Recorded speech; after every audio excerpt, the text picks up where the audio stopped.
Hello po sa lahat. So, ngayong araw ay Sabado at tsaka hapon na.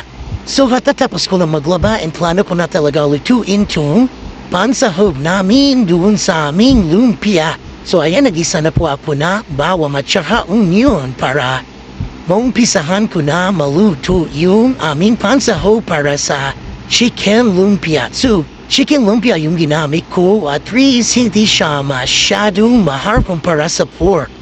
So, mas mababa yung presyo na manok. Anyway, puro laman naman ito na manok. So, ayan.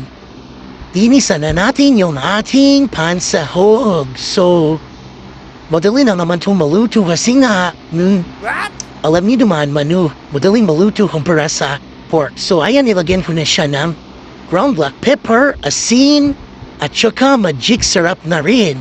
So, hindi ko na siya nilagyan ng iba pang mga vegetables kasi yung mga bata ayaw nila. So, gusto na pure at saka yan, konti panggisa nila.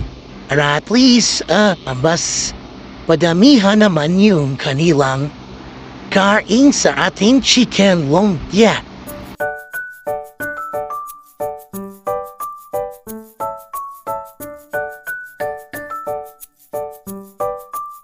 So kapag madaming vegetables naman ang idadagdag ko dito, for sure, ayaw naman ng mga batang na kumain ito. So ako lang din ang mabulusog. So ayan, malapit na maluto yung ating sahog para sa ating chicken lumpia.